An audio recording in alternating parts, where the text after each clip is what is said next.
Arce Contigo presenta.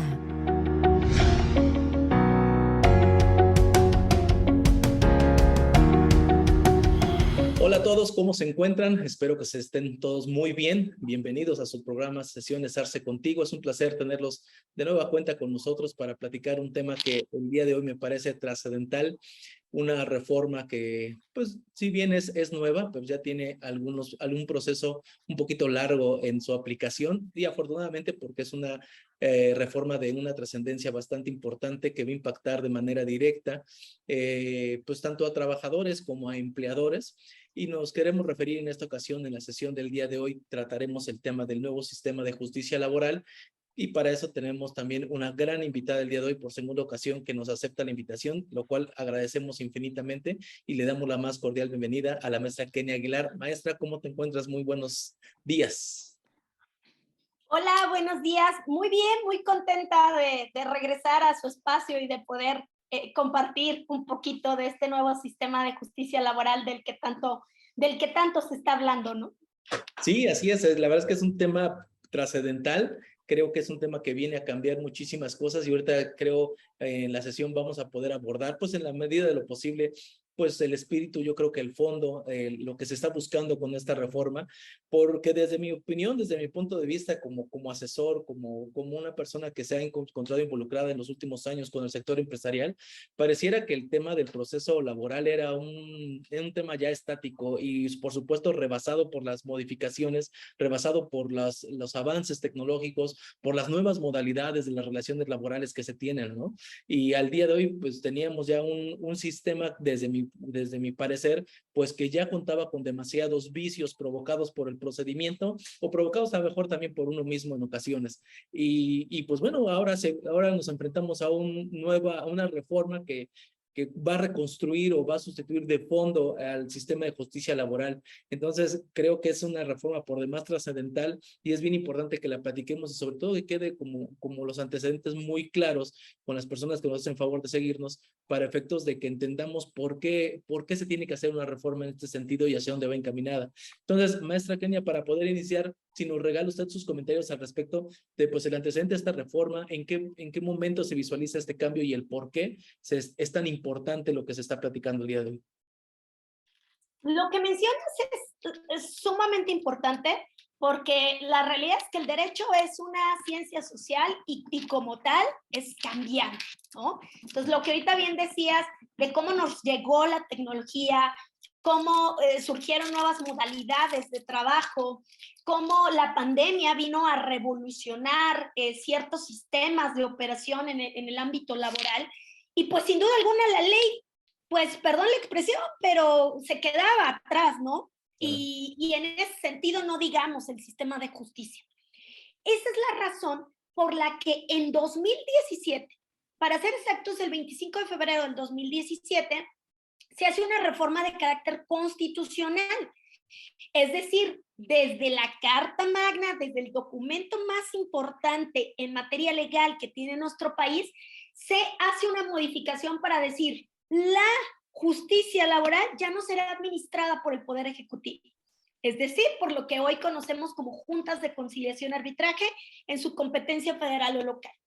Se cambiará, se trasladará al Poder Ejecutivo, buscando que sea más ágil, buscando que adquiera nuevas tecnologías, buscando que erradicar la corrupción, los trámites que desgraciadamente han estancado los juicios y que pues hoy en día en promedio un juicio laboral dura de 3 a 4 años, ¿no? Entonces hizo una reforma de carácter trascendental. Eso en materia de justicia, que es el tema que hoy nos atañe, pero no podemos dejar pasar que esa reforma constitucional dio pie para que también hubieran cambios en materia sindical, para efecto que los sindicatos fueran mucho más transparentes, rindieran cuentas, se evitara el tema del poder por el poder durante toda la vida, ¿no? Y que hubiera realmente un sindicalismo. Esto hay que decirlo también empujado por nuestros vecinos del norte. Claro. En virtud de que para ratificar lo que hoy conocemos como TEMEC, en el capítulo 23 se puso como condicionante que México tuviera una democracia sindical real. Es decir, que los trabajadores conocieran a su sindicato y a través de estos pudieran ser representados. Y también se dio una reforma en el sentido de acercar a México a países de primer mundo, respetando derechos humanos laborales, protegiendo la no discriminación. Entonces, esos fueron los 3 grandes cambios que se dieron en materia constitucional y que fueron el preámbulo para que el 1 de mayo del 2019 se hiciera un cambio a más del 50% de la ley del trabajo. Sin duda alguna, estamos en la reforma laboral más trascendente del último siglo, donde se hace una modificación trascendental para efecto de, insisto, trasladar la resolución de conflictos obrero-patronales del Poder Ejecutivo, es decir, de la esfera del presidente de la República, de los gobernadores de los estados, a un Poder Judicial administrado como tal por el Poder Judicial de la Federación y por el Poder Judicial local de cada uno de los estados de nuestro país. Claro, de hecho resultaba como muy evidente ya ciertas situaciones que se veían en el día a día en los procesos de conciliación, bueno, en las juntas de conciliación de arbitraje que anteriormente se tenían, y ahorita platicamos del tema, pero ya había muchos vicios, digo, nosotros desde la expectativa como empresarios, inclusive desde el punto de vista como trabajadores, había muchas circunstancias que viciaban mucho el proceso y que justamente creo que iban en contra del sentido social que tiene la legislación laboral como tal. Aquí la intención no es generar no es generar controversias laborales, sino realmente llegar a acuerdos que beneficien y que respeten los derechos de los trabajadores, que al final de cuentas en ese sentido se tiene que ir enfocando la resolución de conflictos como este tema.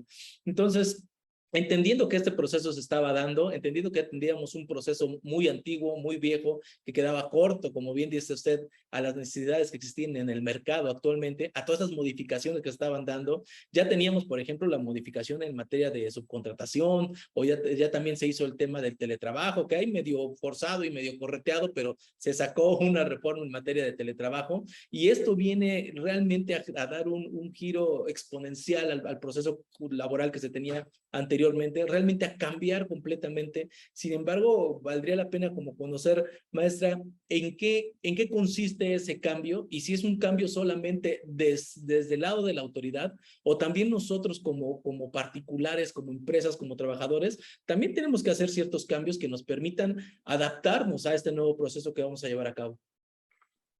La pregunta es sumamente interesante porque, pues, obviamente esta reforma pareciera nueva, porque en muchos estados entró en vigor, hay que decirlo, en los más grandes, ¿no? En Ciudad de México, en Monterrey, en la ciudad en la que yo radico, Guadalajara, Chihuahua, Yucatán, entró en vigor apenas. O sea, llevamos 20 y tantos días con la reforma laboral procesal. Sin embargo, pues no es una reforma nueva, se publicó el 1 de mayo del 2019 y en muchos foros hemos discutido de en dónde va a estar el éxito de la reforma, ¿no? Y la realidad es que lo que comentas es sumamente cierto. El éxito de la reforma va a estar en una colaboración de todas las partes involucradas. Y cuando hablamos de todas las partes involucradas, estamos trabajadores, patrones, autoridad, e incluso no solo la propia autoridad jurisdiccional, sino las autoridades en todo su entorno, ¿no? Llamémosle IMSS, Infonavit, la propia Junta de Conciliación, que muchos se decía que iba a desaparecer y no es así. O sea, la realidad es que estas juntas seguirán existiendo hasta que terminen el último asunto que ellas hayan recepcionado el último día de labores. Entonces, el éxito depende de todas las partes, que tengamos una verdadera voluntad. Recordemos que este nuevo procedimiento implica apostarle a la conciliación. El eje de la reforma, es decir, el punto toral del que va a depender el éxito o el fracaso, es que las partes quieran conciliar y que vean realmente la conciliación no como un trámite que meramente tienen que agotar, sino realmente como la posibilidad para poder detener ahí un conflicto y ahorrarse tiempo, dinero y esfuerzo. Entonces, sin duda, todos los involucrados tenemos un papel muy importante para identificar en qué consiste la reforma, cuál es nuestro papel y sobre todo y ante todo, fortalecer la conciliación. Es bien importante esto que comenta, maestra, porque al final de cuentas en el proceso que tenemos o que teníamos anteriormente en el viejo sistema, había un proceso de conciliación, pero que desafortunadamente quedaba prácticamente en mesas donde se palomeaba que no había conciliación y listo. Realmente no había una procuración y por eso decía hace un momento que inclusive el propio sistema iba en contra de la justicia social que se estaba buscando para los trabajadores. Entonces, ¿cuál es la diferencia que existe o que va a existir a raíz de este nuevo procedimiento, dándole el peso justamente a estos medios alternos de solución de conflictos? Ok, les voy a platicar un poquito el cómo es hoy y cómo va a ser a futuro para que podamos tener claras las diferencias. Bueno, cómo era, ¿no? Entonces dije cómo es hoy, ya no. ¿Cómo era antes? Antes yo ingresaba una demanda sin aportar pruebas, yo trabajador, usualmente el trabajador era el que ejercía la acción, es decir, el que iniciaba el procedimiento y acompañaba una demanda diciendo, trabajó para 1, 2, 3 o 20, que ganaba tantos pesos, nadie sabía si era verdad, normalmente pues, había sido despedido, ¿no? Era la gran mayoría, el grueso de las demandas en conciliación y arbitraje eran por temas de desjustificado, aunque hay que por los que se puede llegar a demandar. Esa demanda la conocía una junta de conciliación y arbitraje. Esa junta de conciliación y arbitraje podía ser local o federal. ¿De qué dependía? De a quién demandaba. ¿A qué se dedica la empresa a la que yo demando? Si se dedicaba a actividades de industria o de servicios expresamente dictaminados en tanto en la Constitución, en el 123, como en la Ley Federal del Trabajo, era materia federal. Si no estaba en ese rubro, automáticamente se iba a la junta local. La junta local conocía, emplazaba al demandado, el demandado contestaba, luego nos íbamos a una etapa de pruebas, luego desahogo de pruebas y luego laudo, se le llamaba laudo a la resolución final, que no es otra cosa más que la sentencia, y finalmente la parte inconforme podía irse a un amparo directo, del que conocía el Poder Judicial a través de los tribunales colegiados, en muchas de las ciudades ya especializados en materia de trabajo. Este era el procedimiento. Todas estas etapas, insisto, en un promedio, si se agotaban, estábamos hablando de 3 a 4 años, ¿ok? Grandes quejas por parte de trabajadores porque decían, me voy a morir de hambre mientras dura el juicio. De patrones, pierdo porque entre los salarios caídos o los intereses, pues es muchísimo dinero. Ese era el procedimiento que reinaba. A raíz de esto nace el nuevo procedimiento laboral, del cual sustancialmente la modificación importantísima es que ya no conocerá el Poder Ejecutivo a través de las juntas, sino que conocerán tribunales laborales, que dependerán del Poder Judicial Federal, es decir, tribunales federales, si es las empresas demandadas en el rubro federal. ¿Ok? Ejemplo, yo quiero ir a demandar a Pemex, yo quiero ir a demandar al INSS, yo quiero ir a demandar un banco. ¿Ok? En ese sentido, me voy a los tribunales federales. O, si no está en ese rubro, me voy a los tribunales locales. Pero ojo, señor, antes de llegar a un tribunal, tienes que pasar por una autoridad, que es un organismo público descentralizado, es decir, autónomo, que tiene su personalidad jurídica, su patrimonio propio, cuya función primordial va a ser conciliar. Es decir, ya no va a ser como era hoy, como tú bien lo decías, ¿no? De, oye, pero es que pues ya existía la conciliación, eran juntas de conciliación y arbitraje. Sí, pero la conciliación ante las juntas, y con todo el respeto y todo el cariño que le tengo a mis amigos y grandes abogados que trabajan en conciliación y arbitraje, el exceso de trabajo los alcanzó y en la audiencia conciliatoria era, ¿quieren conciliar? ¿Ya se arreglaron? No. Y en un teclazo no hay conciliación. Claro. En realidad no había un esfuerzo.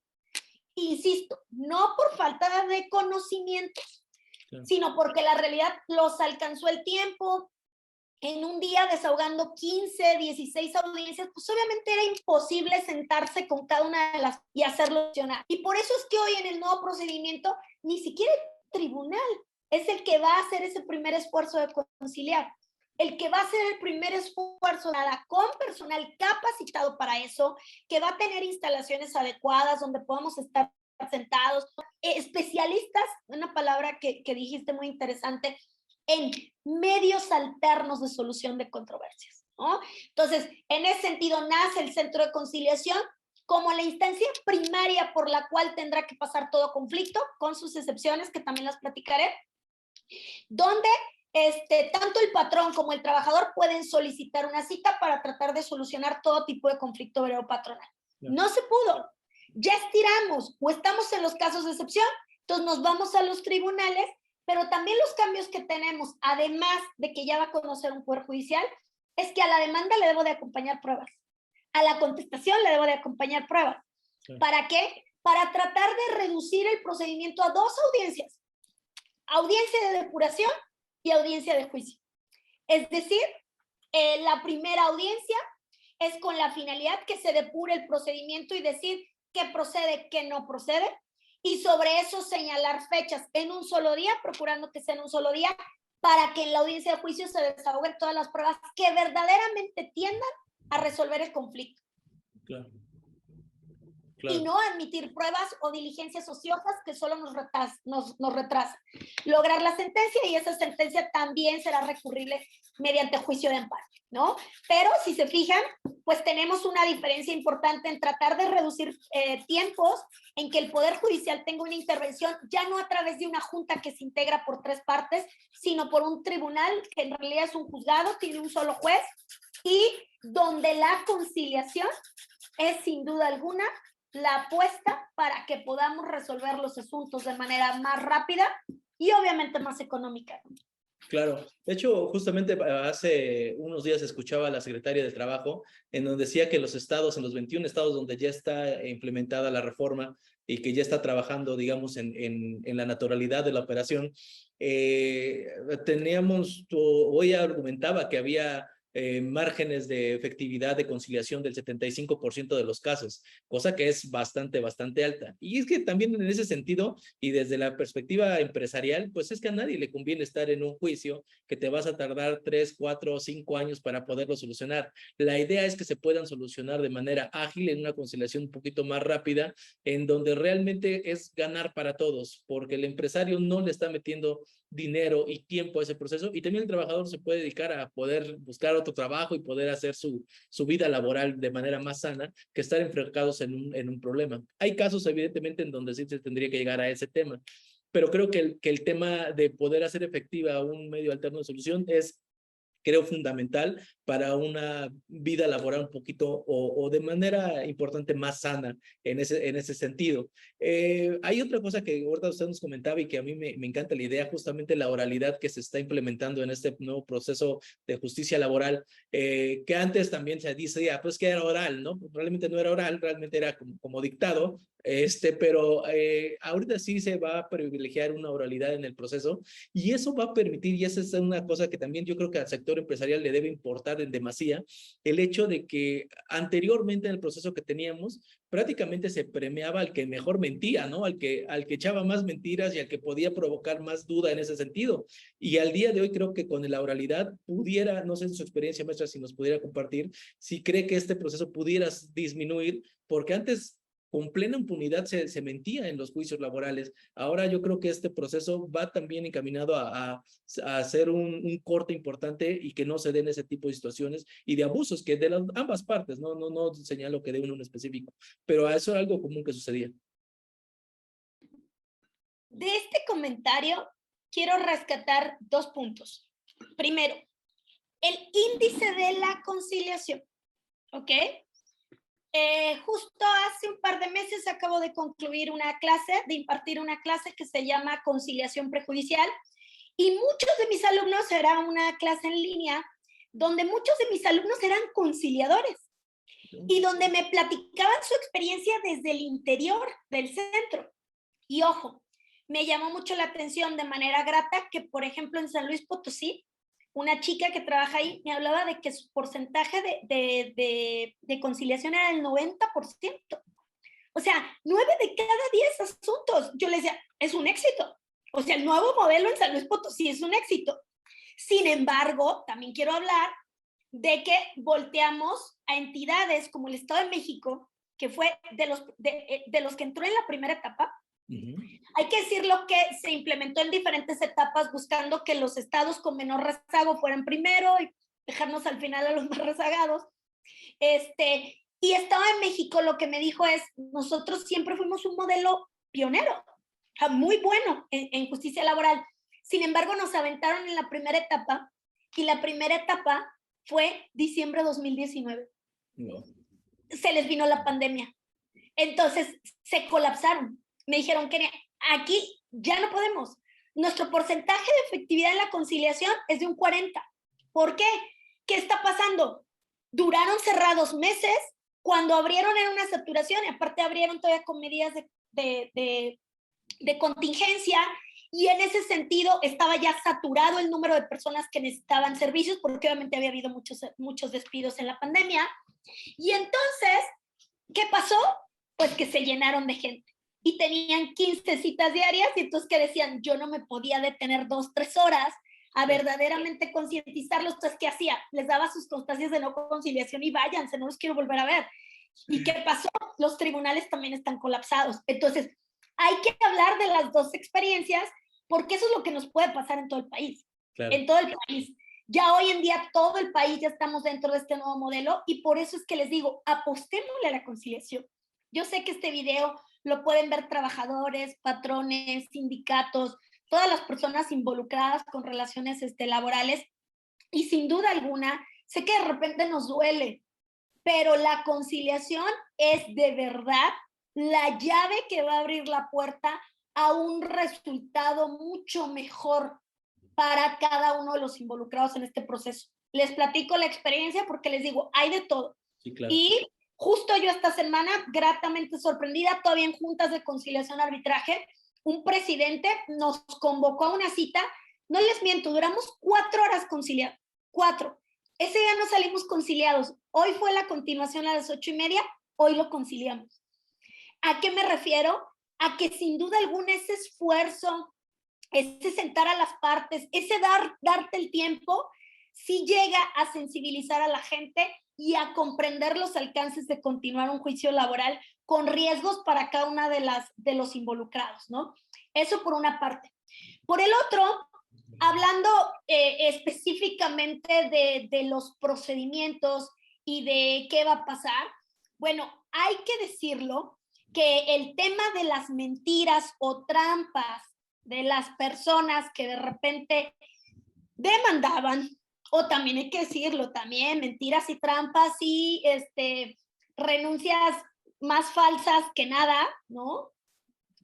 Pues era ya un deporte en las juntas de conciliación arbitraje, ¿no? Entonces, hay que decir que la reforma viene muy ruda, sancionando a empresarios, a abogados, a trabajadores, a asesores, a peritos, a funcionarios de la Junta, a todos los involucrados que se lleguen a prestar a la falsificación, a la alteración de un documento. ¿A qué me refiero con falsificación? De yo soy buenísima haciendo firmas y voy a hacer la firma de Alex. Es una falsificación, pero la alteración es, oye Alex, fírmame esta hojita, ¿no? Déjeme agarrar una hojita y fírmame pues aquí abajo, ¿no? Fírmame aquí abajo. Y entonces, después, ¿qué hacían? Llenaban la hojita diciendo que era la renuncia voluntaria. Claro. ¿Ok? Entonces, eso es una alteración. Entonces, todo eso viene ya sumamente castigado en la Junta, en la ley, para efecto de evitar este tipo de actividades que se hacían mucho en la Junta de Conciliación y Arbitraje y vienen ya a configurar incluso un delito de carácter procesal. Entonces, ojo con eso también, ojo con eso, híjole, seguro te ha tocado escuchar o a todos nos ha tocado escuchar de que de repente pasaba que había, con todo respeto, sin demeritar ningún tipo de actividad, pero de repente había jardineros que ganaban 80,000 pesos mensuales. Sí, claro. Entonces decían, no, bueno, ¿dónde está ese trabajo para yo ir, no? Entonces, sí pasaba mucho y ojo, también eso la reforma hizo varios cambios, varias adecuaciones para imponer sanciones e incluso generarlo o vincularlo para dar vista al Ministerio Público a todo ese tipo de actividades que se venían dando en la justicia laboral. Claro, sí, y la verdad es que al final termina siendo desde mi punto de vista también un bálsamo para algunos empleadores, porque viene un año 2023 bastante agresivo para el sector patronal. Recordemos que tenemos reformas en materia de seguridad social, reformas en materia de impuesto sobre la renta. Tenemos distintas situaciones que el patrón está enfrentando. Obviamente las condiciones económicas a nivel nacional y a nivel internacional también juegan un factor súper importante, y creo que el hecho de que podamos otorgar tanto para ambas partes, tanto para patrón como trabajador, pero en especial refiriéndome al trabajador, podamos otorgar un sistema de justicia laboral un poquito más equilibrado de lo que teníamos al día de hoy, creo que sí resulta siendo un tema bastante bastante gratificante también para el patrón, y dirían por ahí una de cal por las que van de arena, ¿no? Porque se ve un panorama bastante oscuro, y creo que esta reforma en especial a mí me parece justa, a mí me parece correcta, necesaria además por las situaciones que se habían estado presentando, y pues bueno, ahora solamente, como bien dice usted a un inicio, habrá que adaptarnos en este proceso. Me gustaría, maestra, para poder también analizar un poquito a fondo, que nos platicara un poquito sobre cómo va esta transición, porque ahorita nos comentaba usted, pensábamos en un inicio que las juntas de conciliación prácticamente iban a cerrar puertas y vámonos, ¿no? Pero la realidad es que van a tener un proceso de transición, inclusive en donde existan todavía los dos procedimientos. Entonces, ¿cómo va ese tema, maestro, en donde se ha estado ya implementando?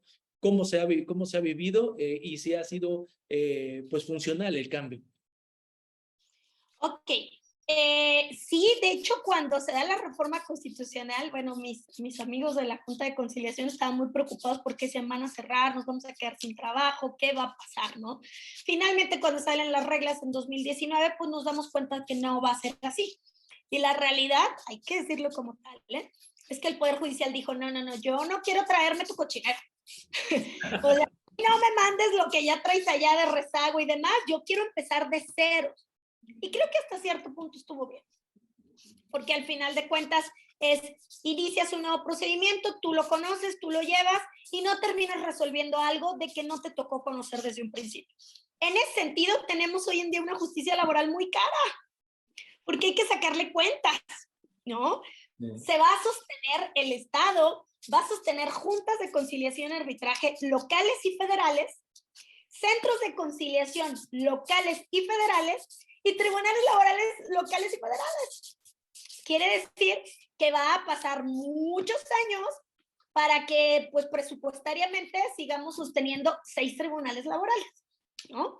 En ese sentido, hay que decir que desde el momento en que se publicó la reforma, se dijo que se va a tener, ya se tiene, un reglamento para efecto de acelerar los procedimientos que actualmente lleva la Junta de Conciliación y Arbitraje, con la finalidad que con la mayor prontitud posible acabe.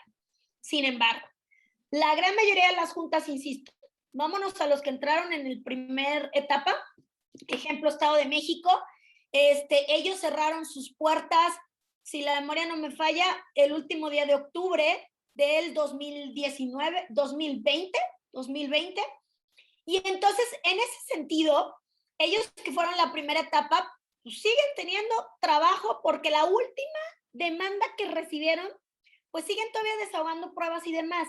Si consideramos que hay juicios en las juntas de aproximadamente 10 años, yo diría que mínimo vamos a seguir sabiendo de la existencia de juntas de conciliación, mínimo, y aún con este proyecto titánico de acelerar el cierre de las juntas de conciliación durante 6-7 años. Wow. Fácilmente, ¿no?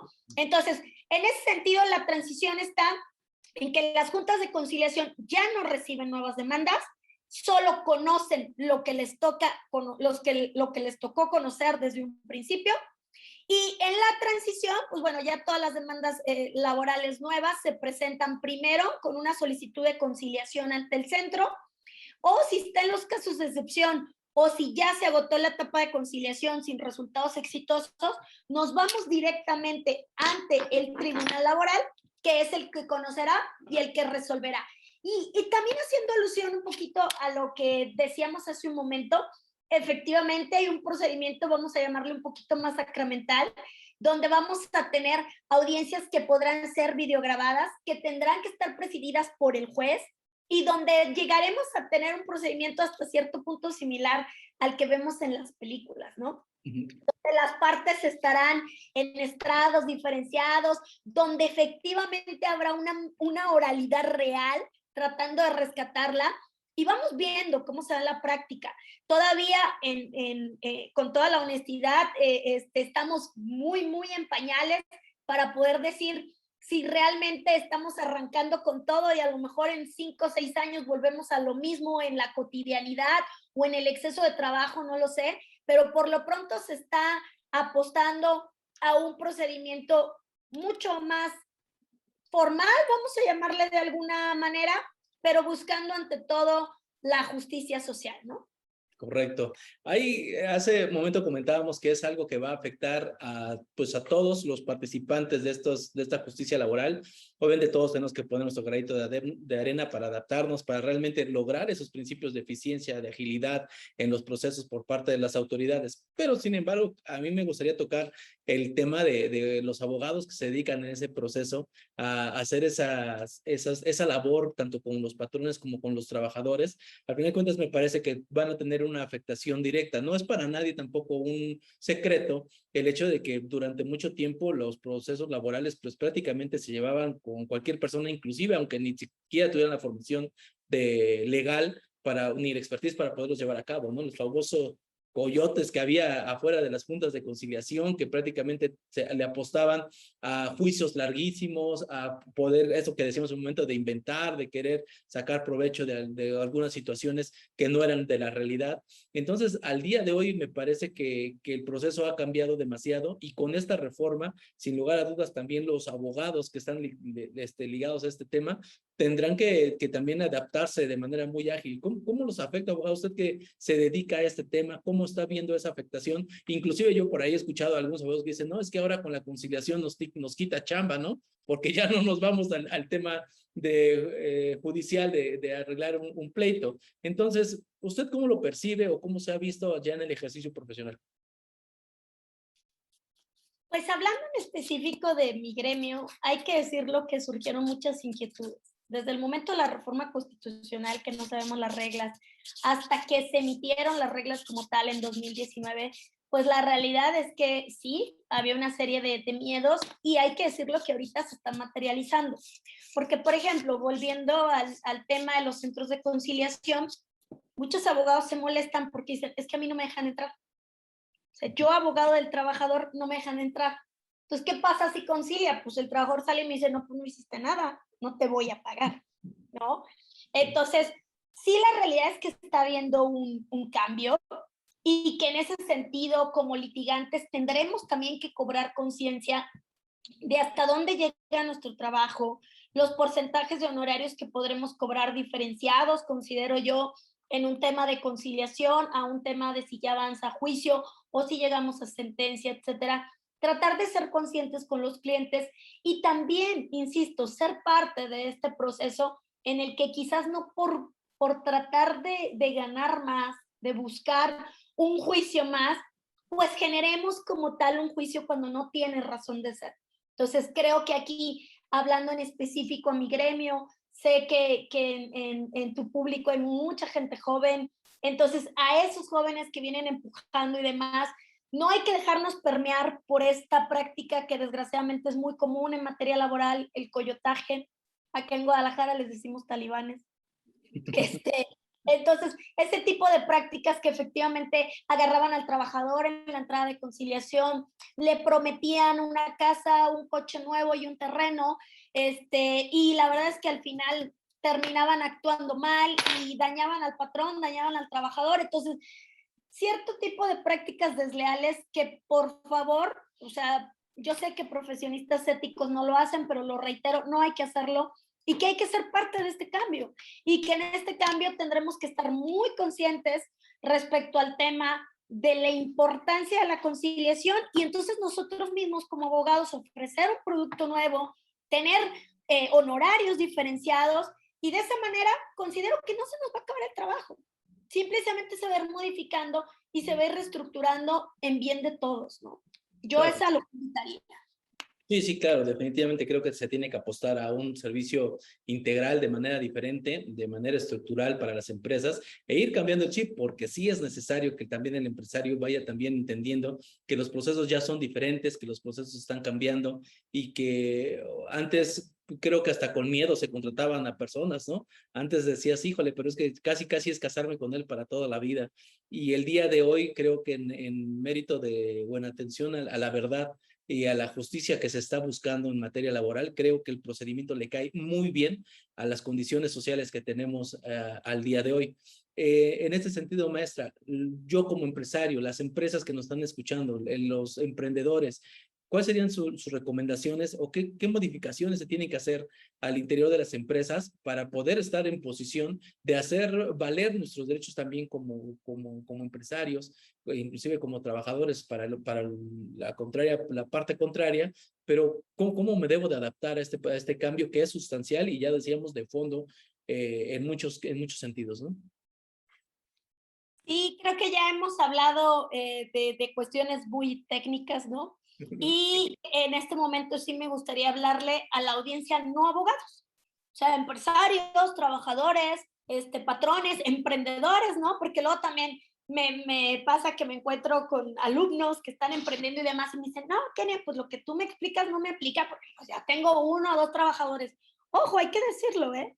La ley del trabajo nos aplica por igual, tengamos 1 o 1000 trabajadores. Digo, sí habrá cuestiones diferenciadas como el otorgamiento de becas, cuestiones de comisiones mixtas de capacitación y adiestramiento que se van modificando, NOM 035 conforme al número de empleados. Estoy plenamente de acuerdo, pero al final el cuerpo, lo sustantivo de la ley, como el hacer un contrato de trabajo, el otorgar prestaciones, etcétera, lo tienes que hacer desde un trabajador. Entonces, habrá que tener mucho cuidado en la implementación de los cambios, porque seguramente muchos nos están escuchando y dicen, pues, ¿qué me está hablando de temas procesales? Pues bueno, pues los cambios, pues ya los sabrá mi abogado cuando vaya y lo contrate. No, pues tengo que decir que realmente los cambios en materia laboral inician, yo les digo, desde el día 0. ¿Cuál es el día 0? El día que estoy pensando en abrir un negocio. Ni siquiera cuando lo voy a abrir, cuando estoy pensando que lo voy a abrir. El otro día 0 trascendental es cuando estoy en el proceso de contratación, o sea, de reclutación de alguien. ¿Ok? ¿Por qué? Porque desde que voy a constituir un negocio, tengo que tener claro los permisos, las autorizaciones, las comisiones que debo crear, el cómo voy a operar, el si voy a tener trabajadores o voy a tener prestadores externos, y entonces el reglamentar cada una de las relaciones que conllevan estos nexos, ¿ok? Entonces, ¿qué debo de hacer ante la puesta en marcha de esta nueva reforma procesal? No es un tema que solo incumbe a abogados, también nos incumbe a todos. Ok, yo hace un momento les dije, la conciliación, la apuesta del nuevo modelo de justicia laboral. Ok, ¿quiénes no van a pasar por la conciliación? Es decir, ¿quiénes pueden seguir en manos de, desgraciadamente, aquellos que conocemos como coyotes? Pues aquellas personas que de conformidad al artículo 685 ter de la Ley Federal del Trabajo se consideren discriminadas. Ellos están exceptuados para agotar la etapa de conciliación prejudicial. Y ojo, lo que yo decía es que, híjole, hay 4 supuestos en ese artículo. Temas de seguridad social, declaratorias de beneficiarios, cuestiones sindicales. Ok, los demás estoy de acuerdo. No puedo llegar a conciliar quién va a ser quién va a ser el sindicato titular, tú o yo. No, o sea, eso no. ¿A quién le voy a dar la pensión? Esas son cosas que no son conciliables, estoy plenamente de acuerdo. Pero la fracción primera que habla de discriminación sí lo dejo bien amplio. Sí, claro. Porque yo le digo, es que ¿qué puede ser discriminación? Discriminación puede ser todo. Te puedo discriminar por ser extranjero, te puedo discriminar por ser mujer, por tener hijos, te puedo discriminar por ser hombre, te puedo discriminar por tu preferencia sexual, te puedo discriminar porque eres bonito, porque eres feo, porque eres guapa, porque eres chaparra, o sea, por muchísimas cosas.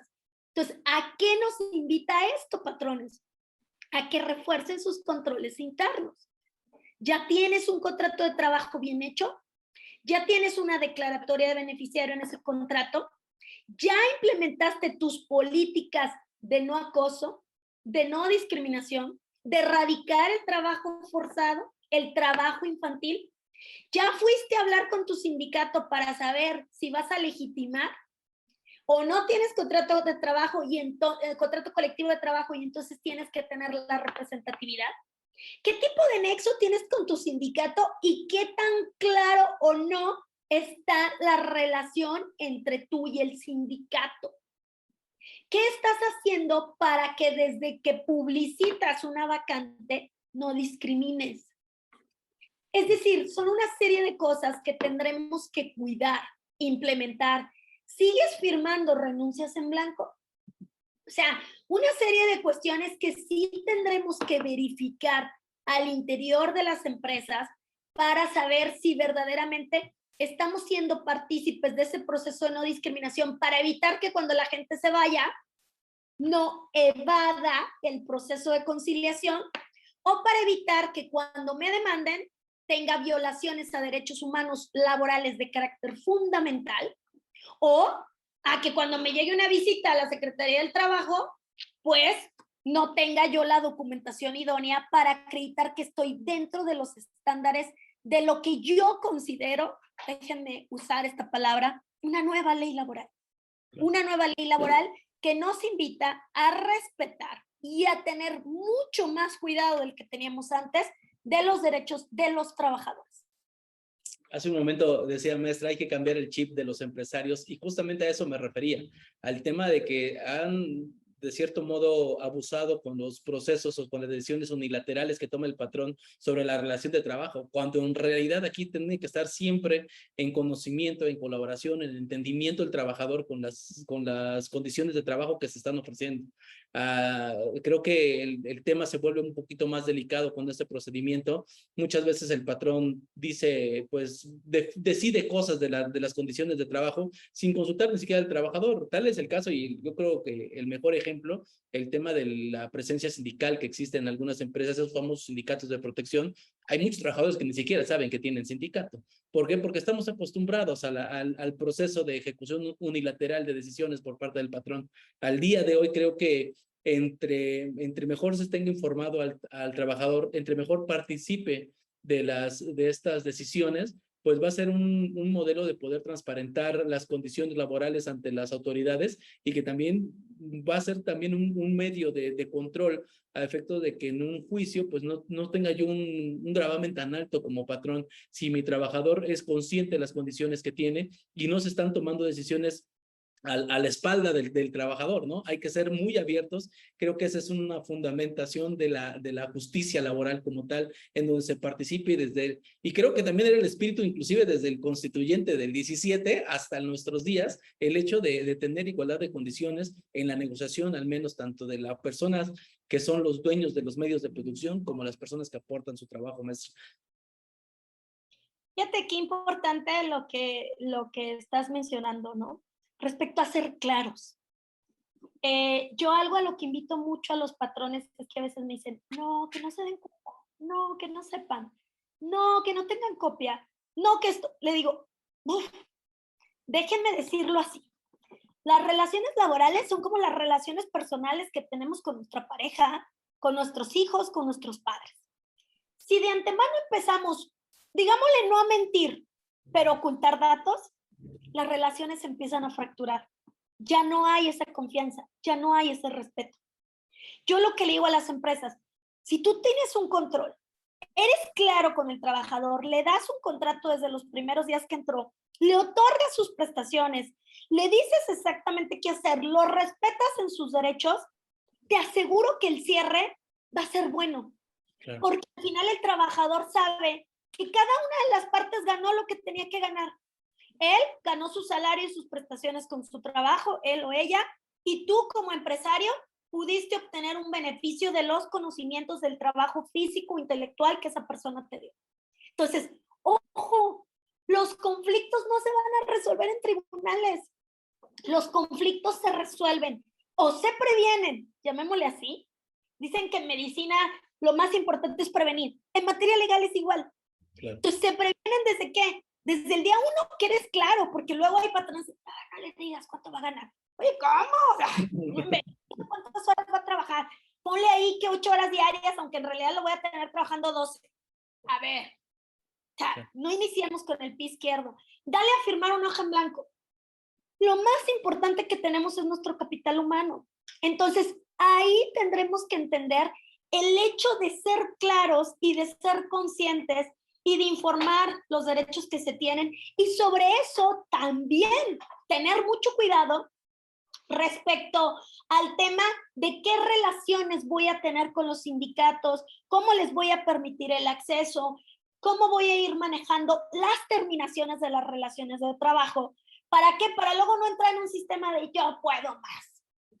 Claro. Porque luego no puedo más sale muy caro. Entonces, aquí insisto, invito a la reflexión, invito a la prevención, en especial a los patrones. Y llámesele patrón al micro, mediano, macro empresario. ¿Ok? Entonces, hay que tener mucho cuidado para fortalecer eso y hacer a un México mucho más productivo cuidando estos elementos de los que hablamos, donde tendremos que poner por encima al capital humano, mi estimado licenciado Alejandro. Muchísimas gracias, maestra. Sí, efectivamente coincido con usted y retomando justamente sus palabras que hace ratito nos compartía en el hecho de que, pues bueno, hacer las cosas bien, hacer las cosas ordenadas, el control interno que tenemos que estar haciendo, también me va a representar a mí ahorros o beneficios en caso de contingencias, ¿no? Porque justamente para eso se trabaja, para eso es un control interno, para poder saber reaccionar ante las contingencias que pues en su momento no podemos controlar o que no tenemos a la vista. La intención es que mi corrección, mi proceso administrativo, mi proceso operativo me permita generar los controles suficientes para enfrentar situaciones como esta. Creo que por la parte de las autoridades se está haciendo esta reforma, que yo la veo con buenos ojos. Me gustaría, para ir cerrando la sesión del día de hoy, maestra, que nos compartiera también una opinión como general al respecto de la reforma, cómo la ve, si usted la ve funcional, si la ve efectiva para los fines que se está buscando, y pues bueno, también su opinión al respecto de cómo la debe también de percibir el patrón y de qué forma lo va a beneficiar. Desde mi punto de vista, creo que sí hay beneficios. Yo creo que la reforma es buena. Yo considero que es un cambio importante. Sin duda alguna, la justicia laboral necesitaba un cambio. Claro. Debo ser sincera, no estoy 100% segura si era pero de que necesitaba un cambio, hay un cambio, ¿no? Y al final de cuentas, todos los cambios generan movimientos y esos movimientos seguramente serán para bien. Insisto, creo que desde mi perspectiva y a cómo se ha planteado, es buena, que requiere voluntad de todas las partes. Es como cuando ponemos un nuevo reglamento interior de trabajo en nuestras empresas y entonces decimos, a ver, la intención es buena, pero ahora, ¿de qué depende el éxito o el fracaso de estas nuevas reglas? De que todos hagamos lo que nos toca hacer. Entonces, en ese sentido, abogados, actuar con más ética, con más respeto, el no falsificar documentos, funcionarios, el realizar tu trabajo, el no pedir dádivas, el utilizar las nuevas tecnologías de la información que están a tu alcance, ¿ok? Trabajadores, el escuchar verdaderamente las propuestas conciliatorias, el saber que si sufriste una violación laboral tampoco es el preámbulo para hacerte millonario.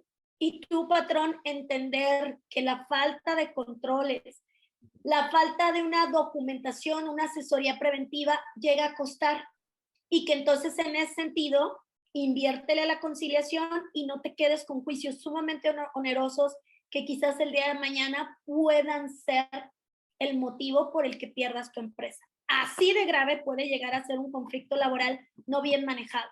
Entonces, la apuesta del gobierno es buena, las nuevas reglas que nos dan a tener una conciliación prejudicial, a tener funcionarios capacitados en temas de conciliación, a que el Poder Judicial le esté invirtiendo una buena cantidad de dinero a elementos tecnológicos, a audiencias, a la profesionalización de sus funcionarios, etcétera, es bueno.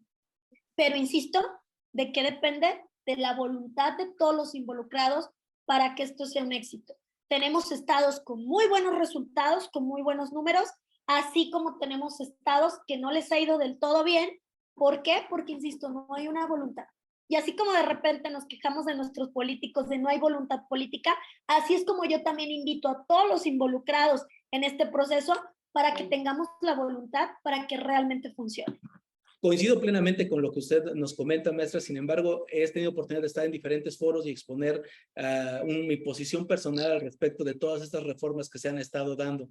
Tenemos al día de hoy discusiones para el tema de vacaciones dignas, que va a tener una afectación económica directamente hacia los patrones, que evidentemente también se necesita. Digo, en una comparativa, como lo viene en la expresión de motivos, pues sabemos que tenemos pues condiciones bajas en ese sentido, en esa prestación específicamente de vacaciones.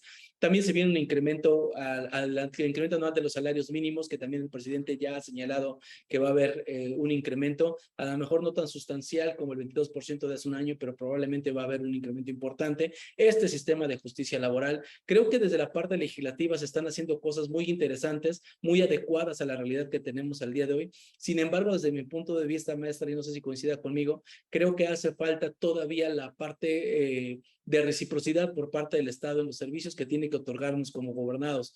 Me parece que se está haciendo de muy buenas intenciones las legislaciones, se están erradicando algunos problemas y algunos procesos que teníamos de fondo muy arraigados, como es este justamente de la justicia laboral, pero creo que desde mi punto de vista falta ver la otra parte para que esto pueda caminar y pueda hacer sentido y hacer un cierre total a la generación de una economía sana a nivel nacional.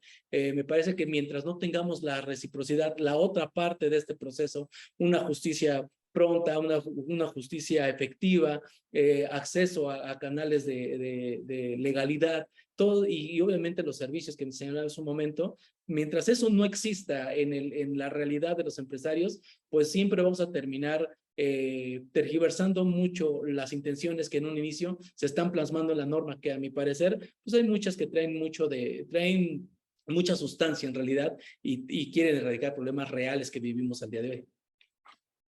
Sí, sin duda alguna. O sea, aquí cuando hablamos de que han sido años sumamente difíciles, la realidad es como bien lo dices, ¿no? O sea, habrá que voltear no solo a las reformas actuales en materia de vacaciones dignas, de incremento a la cuota patronal, en materia de seguridad social, en temas fiscales, que obviamente tú los dominas perfecto, sino que también volteemos hacia atrás, ¿no? Volteemos hacia atrás en el tema de que desde la pandemia se decretó emergencia sanitaria y no contingencia, lo que generó que se siguieran pagando salarios al 100% y todo el costo social que esto conllevaba. Después, la reforma en cuanto a la desaparición de la figura de subcontratación como la conocíamos para dar paso a una nueva figura que implicó cambios y obviamente costos a muchos de los empresarios. ¿Qué decimos del teletrabajo? Y luego nace la NOM 037, que también trae una serie de cargas. O sea, la verdad es que yo entiendo a los empresarios o a los asesores que nos están escuchando y que luego dicen, híjole, Alejandro, Kenia, ¿cómo quieren que volteemos? Y ahora le digamos, y ahora tienes que pagar controles laborales para que si te demandan haya verdaderamente una posibilidad de arreglo, o ahora vamos a conciliar juicios y te va a costar, aunque el trabajador no tenga la razón. Sé que es difícil, muy complicado, porque a mí me toca hacerlo todos los días, ¿no? Y sé que en ese sentido los empresarios se sienten muy golpeados y muy poco apoyados por el Estado, ¿no? Y es cierto, o sea, la realidad es que no lo puedo evitar. Y también habrá que decir que de la parte del Estado, por eso decía que todos tenemos que estar involucrados, porque la parte del Estado también le toca mucho, y es invertir una cantidad de dinero importante. No se trata solo de abrir centros o tribunales a medio terminar, se trata de hacer un buen trabajo en cuanto a infraestructura, ¿sí? En cuanto a tener un lugar y los elementos materiales necesarios para poder conciliar y conocer y resolver un juicio, hasta la capacitación y la profesionalización de su gente. Entonces, sin duda alguna, el papel del Estado es primordial. Ya que vamos a usar esta expresión, orillado o golpeado tanto como sector empresarial, para hasta cierto punto, también habrá que decirlo, tener reformas que han generado beneficios fiscales, pues bueno, ahora de todo corazón, también los que estamos de este lado, de este sector de asesoría. Esperamos que estos recursos sean bien utilizados para tener verdaderamente una justicia laboral de calidad, donde se pueda asesorar de manera correcta a cada una de las partes involucradas y donde finalmente todos esos impuestos que estamos pagando pues se vean bien retribuidos por esa otra parte que le toca a la administración, ¿no? Así es, maestra. Bueno, pues muy bien, maestra, pues no me resta más que agradecerle el tiempo que ha tomado para estar con nosotros. Muchísimas gracias. Ha sido pues muy educativo escucharla. Usted que está en el día a día, usted que está viviendo las modificaciones que están teniendo. La realidad es que pues agradecerle muchísimo el tiempo, maestra, y pues esperando que no sea que podamos seguir teniendo más visitas de su parte, porque siempre es muy educativo escucharla y conocer la posición que con ustedes de su parte postulante pudiéramos tener. Muchas gracias por el tiempo, maestra. No, al contrario, gracias por la invitación, gracias por contemplarme y para mí es un gusto. Ya creo que ya tenía como un año de que no estaba por aquí, entonces espero que la próxima no sea tan lejana y que nos podamos ver con mayor rapidez para seguir platicando estos temas de interés y que tanto me apasionan como es el tema del derecho del trabajo. Esta es su casa, maestra. Cuando guste, aquí estaremos esperándola con mucho gusto. No me resta más que agradecer también a todas las personas que nos hicieron favor de seguirnos en esta transmisión. No se olviden, por favor, compartir esta información, que cada vez seamos más las personas que compartimos información con valor y que pues vayamos apoyándonos en una cultura del conocimiento, en una cultura de la prevención y que, bueno, que nos sigamos acompañando en las siguientes sesiones de Arce Contigo. Que tengan excelente tarde. Invitamos a seguirnos en nuestras redes sociales.